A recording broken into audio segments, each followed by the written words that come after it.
Hello, and welcome to another edition of An Idiot with a Video Camera, brought to you by idiots worldwide. This idiot today is going to talk about, guess, knives. What gave it away? You're sharp, astute. Your mom must be so proud. Been meaning to do this, just haven't gotten around to it. Somebody gave me some motivation, and they asked me in particular to review this knife.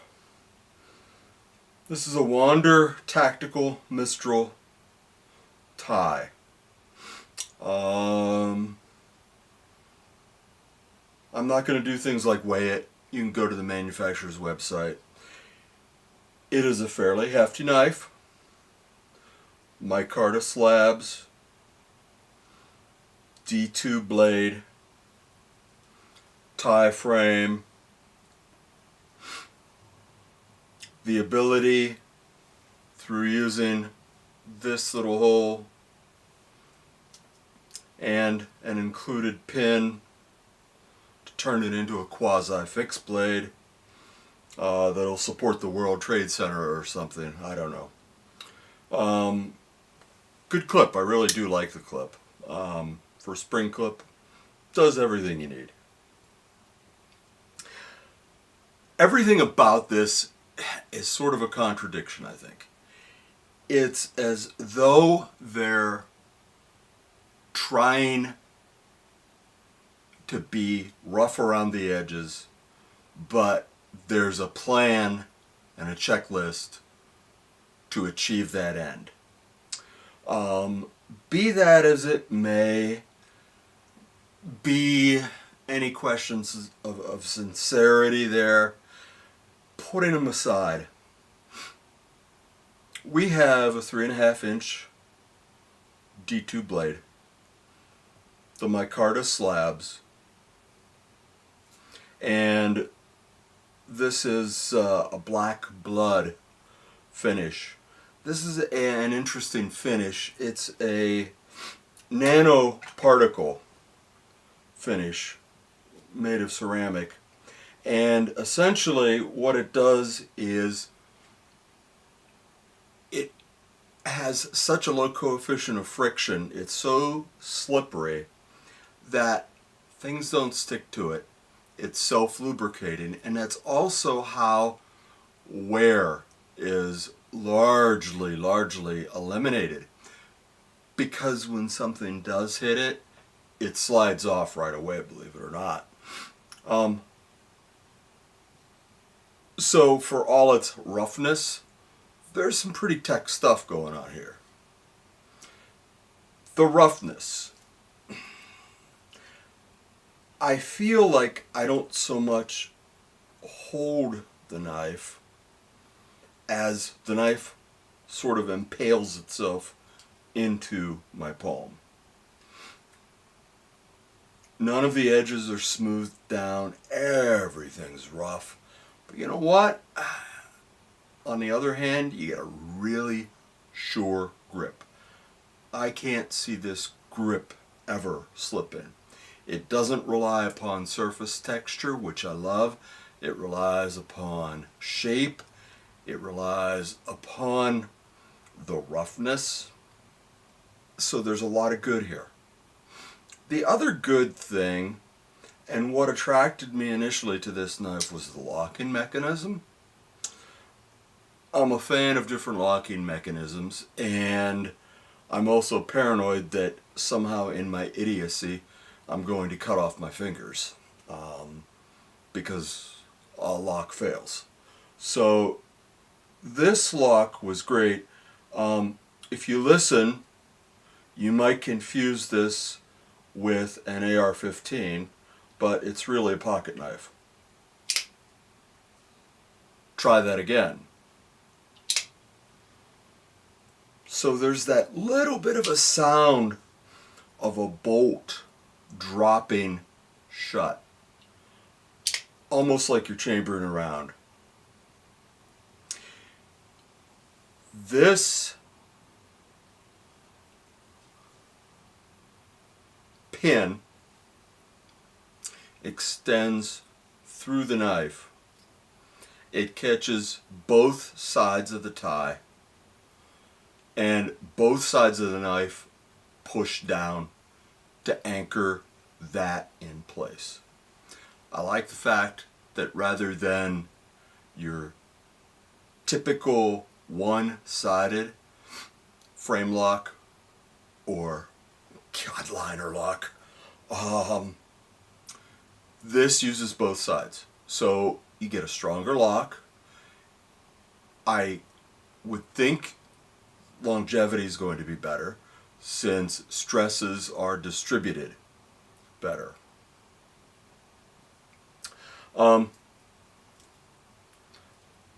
Clip is convertible from left to right. I have it set up for left-hand carry. Obviously, lanyard hole. Somebody asked me about the dual thumb studs and if they're for aesthetics. Well, I think part of it is aesthetics. Another part is the first one is a stop. The second one is a stud.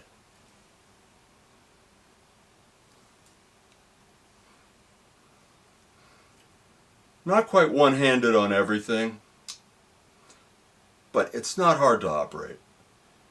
I haven't had a lot of luck with this flipper tab, I will fess up to that.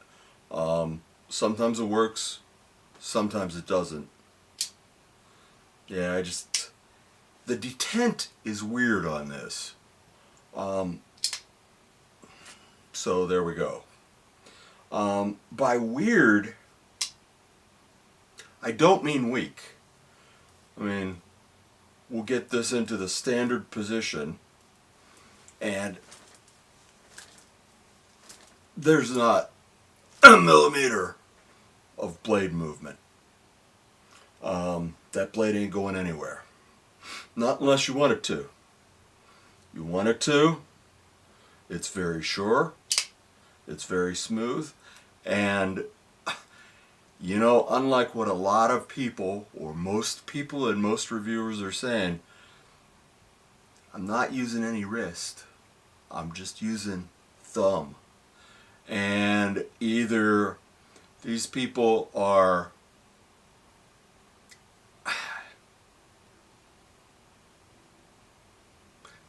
let's say they're guilty of not understanding how a knife works and some of the basic mechanical principles, i.e., it doesn't hurt to put a drop of high quality oil on a pivot. I will also admit that there could be a strength issue involved, but I was flipping this just fine as soon as I got it out of the box. So I'm not sure why everybody complains about that. Two major complaints that I have with the knife. And this is why I struggled with the concept of doing a review in the first place. So, the first issue. Had the knife for a few days and very light use, just, you know, wanted to make sure it broke in, wanted to make sure I liked it, so I was flipping it, blah, blah, blah, blah, blah, and the blade went from where it is now, nicely centered, to rubbing on one side of the frame. Just boom, like that. I wasn't sure what was going on. I was able to just hold the blade, move it over, and it was centered again. But as soon as I flipped it open, boom, it was off to the side. And I think in my frustration, I held the knife tightly and I felt everything shift. Well, it turns out that every one of the standoff screws, so all 6, the clip-on screws, were falling out. I fixed that. Loctite works wonders, and it's been fine since then. It took me all of, 2 minutes to fix. I dropped a note after fixing it to Dino at Wander Tactical, and he said yes, they've had that problem. They initially did not want to use Loctite, but they have switched and are now using Loctite on all their knives. So my fix was essentially the standard fix. Not sure why they didn't want to use Loctite initially. Didn't get into that with them. But be that as it may, that was probably 3 weeks ago, and I've been carrying a knife near daily, using it routinely, and it works fine. Never an issue. Promised you 2 complaints. The second major complaint: the steel's really thick, and the initial grind was 34 degrees. Not that this wasn't a good slicer, but it was an excellent pulverizer. And I don't care how sharp you get a piece of steel that's 0.2 inches thick at an angle of 34 degrees, you have a pulverizer. You have a hammer. There's nothing you can do with those parameters to make it capable of slicing your tomatoes.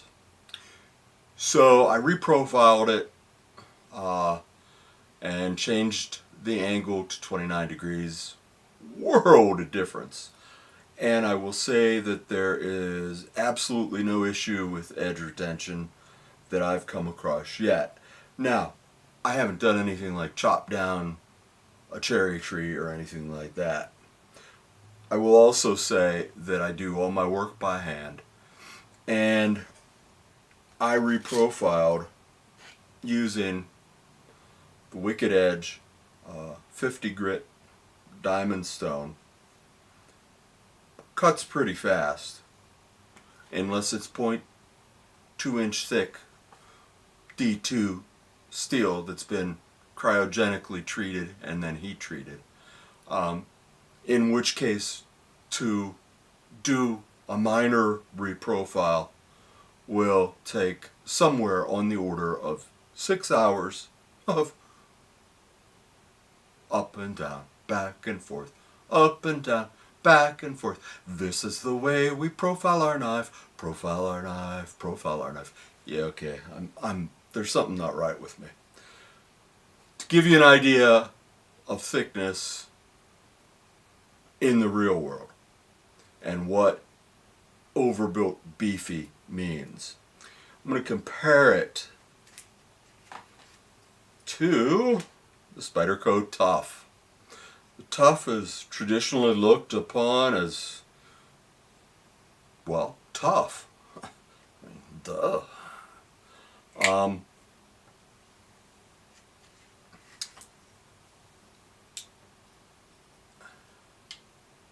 And looking at it, they're about equal. At the spine, the Wander is a little thicker. Not terribly much, but it is a little thicker.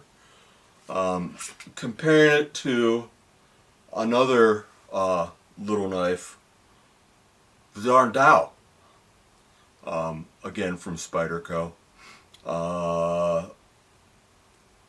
It is almost the same thickness. It's really close. So there we have an overbuilt, beefy folder, Wharncliffe blade, unique locking mechanism. Everything about it screams abuse me, abuse me, abuse me. It locks into your hand really well. There's a total of like 2 jimps. I guess they're called jimps. As opposed to jimping. There's a total of 2 cuts anyways. But you know what? Thumb goes on there, and again you're locked into position, and it feels really good. It feels like this knife is a part of my arm, and it's not going to go anywhere. Complete confidence in using it. Reverse grip as well. Same notion. No place to put the thumb. I suspect, if you notice, there's jimping here. In fact, there's more jimps here than there are jimps here. I put this little fob on to hold the stop pin so that I wouldn't lose it. I suspect if that fob wasn't there, the grip would be a lot better. So anyways, this idiot is signing off. He's gonna play with sharp things. Have a great weekend. Thanks.